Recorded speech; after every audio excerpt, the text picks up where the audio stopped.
increasingly interdependent world. So, but the important thing is to get them registered and get them voting. You need your national insurance number to register as well. Are you bothered about the number of young people who aren't registered, Duncan Enright? Yeah, I am kind of worried about it, but it is a very simple online process if you want to go that way. I've just been to a couple of local sixth forms, Wood Green School in Witney, Marlborough School in Woodstock. Overwhelmingly, they want to remain within the European Union because they see the opportunities it offers for younger people. But if they're not registered to vote, their views won't count, no. Yeah, there's this big generational split here, isn't there? And traditionally, older people turn out more. So you're on the out case. That's to your advantage, isn't it? Well, I think older people have got a lot more experience about Europe, and that's why they're more likely to want to vote to come out. They've seen what it's been and meant for them over the last 40-odd years since we had our last referendum.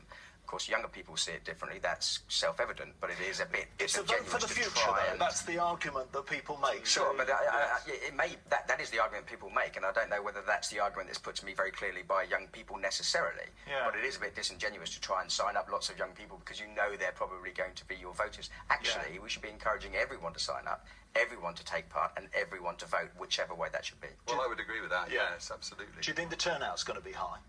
I hope it will be. Yeah. I hope it will be. like Judging by the Scottish referendum, that was a very high turnout, wasn't it? And so, and this is going to affect us.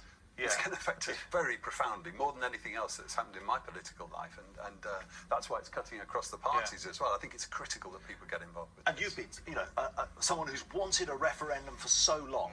Now it's here. Is there any sense of anticlimax, or are you getting more excited? And is everybody else with you on this? No. Well, actually, I mean, I've made my position clear now about why I want to come out and why I think that's a good idea. But my whole thrust for the last 20 years was to get the referendum, and of course, so I feel that that part of my campaigning life is done. We've got the referendum.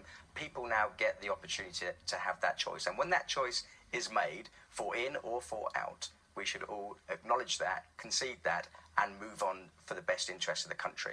But, what I don't want to see is this continue, whatever the result is. We've seen a lot of fear from the Remain side so far. Don't you think it's been, strangely, more of a positive thing coming from the Leave campaigners?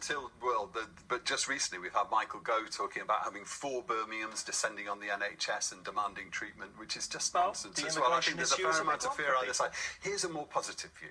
Yeah. So Britain sits between the English language speaking world, America, the Commonwealth, other parts of the world, and Europe. And by acting as a pivot between the two, we've seen incredible investment since we've been part of the European Union.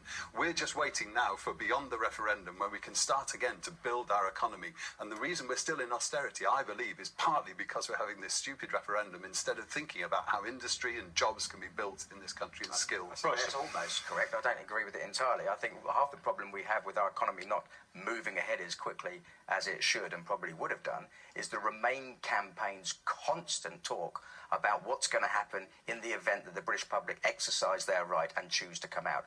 No one knows what that's going to be. We know that it's going to be different. We know it's going to take a couple of years to renegotiate, perhaps longer. But no one knows this 4,300 figure plucked from almost nowhere when the Chancellor couldn't even, and I have a great deal of respect for the Chancellor, but couldn't even get his projection right for March deficit. How can we believe that in 14 years' time that's a fact? It simply isn't. They're all forecasts, aren't they, really? But I think that it's clear that there will be a brighter future if we're voting to stay within the European Union, reform it, fight for it, but also make Britain at the heart of Europe so that we can get investment again. And people like BMW and Siemens in my patch are arguing very much that case. They've been holding back on investment and they would be worried about exit. But if we commit to stay, we'll commit to stay for a generation. That's a great platform for growth. It's still to play for, though, isn't it? And people are there to be convinced. It absolutely is all to play for. And from my point of view, there is a fundamental issue, regardless of most of the others, and that is about sovereignty and about this country. Right. When people are elected to Parliament, and some of them take years and years and years to get there, when they're elected to Parliament, it's them that should make laws that affect people in this country. When we can't do that, then we have lost control of our country, and that's what's happened with the European Union over the last 40 years. What's happened with the European Union. Instead, we've been part of one of the strongest and largest trading blocs in the world, and it's been very much in our interest. We don't make our own laws anymore. Let's look at one example here.